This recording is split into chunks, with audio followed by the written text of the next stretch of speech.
بسم اللہ الرحمن الرحیم۔ ہم انشاءاللہ تعالی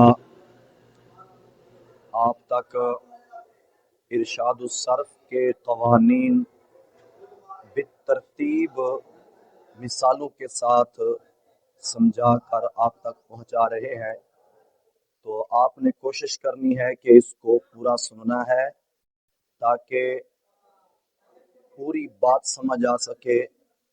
اگر مکمل ویڈیو نہیں سنی جائے گی تو صاف ظاہر ہے کہ جس قانون کی مثال پیش کی جا رہی ہے اور جو قانون سمجھایا جا رہا ہے وہ آپ سمجھ نہیں پائیں گے۔ سمجھنے کے لیے ضروری ہے کہ آپ اس کو اول تا آخر سنیں، تو آگے ہو سکے تو دل جوئی کے لیے ساتھ اس کو شیئر بھی کر دیا کریں اور لائک بھی کر دیا کریں۔ تو شروع کرتے ہیں ارشاد الصرف کا قانون نمبر 1۔ ہم مثال سے انشاءاللہ سمجھائیں گے، تو زارا بت والا قانون مثالوں کے ساتھ سمجھیں جی۔ یاد رکھیں زارا بت والے قانون کے 3 حصے ہیں، 3 شقیں ہیں۔ پہلی شق کا خلاصہ مختصر سا ہے کہ ہر تائے تنیس، ہر وہ تا جو محض علامت تنیس ہو، فعل میں اس کو ساکن پڑھنا واجب ہے۔ کیا قانون ہے؟ ہر وہ تا جو محض علامت تانیث ہو اس کو فعل میں ہمیشہ ساکن پڑھنا۔ مثلا یہ ہے زارا بت۔ اب دیکھیں زارا بت فعل ہے، اس میں یہ تا تائے تانیث ہے، تانیث کی علامت ہے، اور محض علامت تانیث ہے، یعنی صرف علامت تانیث ہے، ٹھیک ہے؟ تو اس کو ساکن پڑھنا واجب ہے، اس لیے ساکن پڑھا گیا، اس پہ زبر اس پہ ساکن پڑھا گیا، جزم پڑے گی اس پر۔ سمجھے یہ بات مولانا؟ تو اس کی ایک میں اعتراضی مثال دے کے مزید قانون کو آسان کرنا چاہتا ہوں۔ مثال کے طور پر بتا لے لے، ضربتی، ضربتی۔ اب یہ دیکھیں صیغہ واحد مؤنث مخاطب فعل ماضی معلوم کا ہے۔ اب یہ تا بھی علامت تانیث ہے، یہ تا بھی علامت ہے، اس تا کو ساکن پڑھا گیا، اس تا کو ساکن نہیں پڑھا گیا، کیوں؟ اس لیے کہ یہ تا علامت تانیث بھی ہے اور ساتھ ساتھ ضمیر فاعل بھی ہے، فاعل کی علامت بھی ضمیر فاعل بھی ہے، اس لیے اس تا کو ساکن نہیں پڑھا گیا، جبکہ ہم نے قانون یہ پڑھا کہ جو تا صرف علامت تانیث ہو اس لیے تا ساکن پڑھی جائے گی، اس کو ساکن نہیں پڑھا جائے گا۔ سمجھات قانون آسان ہو گیا، ٹھیک ہے جی۔ دوسرا حصہ قانون کا وہ یہ ہے کہ ہر وہ تا جو محض علامت تانیث ہو اس کو اسم میں متحرک پڑھنا واجب ہے۔ اسم میں مثلا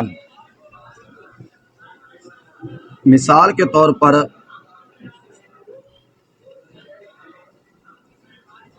ضاربتن، یہ تا محض علامت تانیث ہے، ضمیر فاعل نہیں ہے، کیونکہ اس کا جو فاعل ہے ضمیر وہ ہیا ضمیر ہے جو اس کے اندر مضمر ہے، ٹھیک ہے؟ یہ تا صرف علامت تانیث ہے۔ تو اب اسم میں ہے ضاربتن، صیغہ اسم فاعل کا ہے، اسم میں ہے تو اس کو متحرک پڑھا گیا جی، متحرک پڑھنا واجب ہے، ٹھیک ہے؟ ہم نے قانون پڑھا نا، ہر تا جو محض علامت تانیث ہو اسم میں اس کو متحرک پڑھنا واجب ہے، تو دیکھیں متحرک پڑھا کہ نہ پڑھا۔ اچھا اس کی میں ایک اعتراضی مثال دے کے مزید آسان کر دیتا ہوں جی۔ یہ دیکھیں جی، زاری باتن، اب یہ تا علامت تانیث ہے اور علامت تانیث ہونے کے ساتھ ساتھ جمع مؤنث سالم کی علامت بھی ہے۔ اب محض علامت تانیث نہ ہوئی بلکہ ساتھ جمع مؤنث سالم کی علامت بھی، اس وجہ سے اس کو متحرک پڑھنا واجب بھی نہیں ہے، اس کو متحرک پڑھنا واجب بھی، ضاربات پڑھ دیں، اس کو ضاربات، تا ساکن پڑے گی اب بھی جائز ہے، اس کو متحرک پڑھ دیں ضارباتن اب بھی جائز ہے، کیوں؟ اس لیے کہ یہ تا محض علامت تانیث نہیں ہے، صرف علامت تانیث۔ مولانا سمجھ آ رہی ہے بات میری؟ ٹھیک ہے جی، صرف علامت تانیث نہیں ہے، جبکہ یہ صرف علامت تانیث ہے. اب اس کو متحرک پڑھنا واجب ہے، جبکہ اس کو متحرک پڑھنا واجب نہیں ہے. سمجھا کی بات؟ اب سوال وارد یہ ہوتا ہے کہ القاریعہ تائے تنیث ساکن ہے. اچھا جی، اسی طرح آپ لے لیں ضربت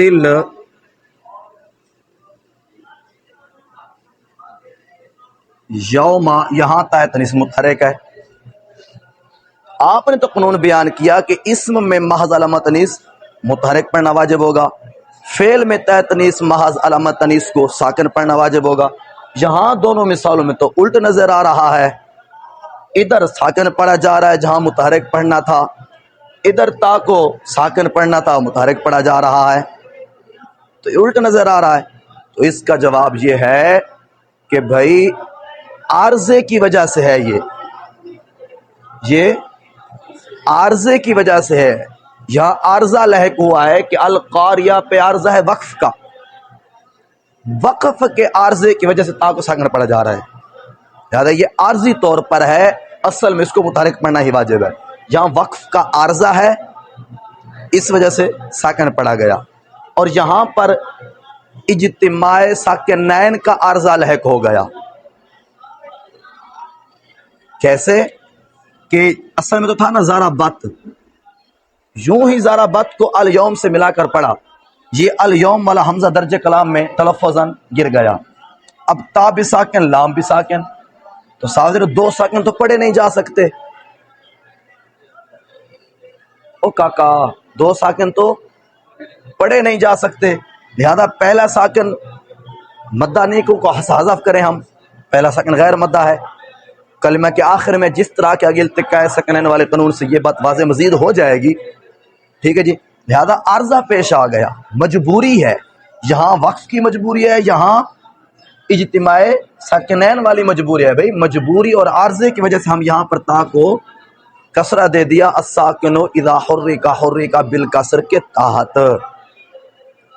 ٹھیک ہے جی، تو الحمدللہ رب العالمین مثالوں کے ساتھ ضربت والا قانون آپ کو آسان انداز میں سمجھا دیا. سمجھ آ گئی جی؟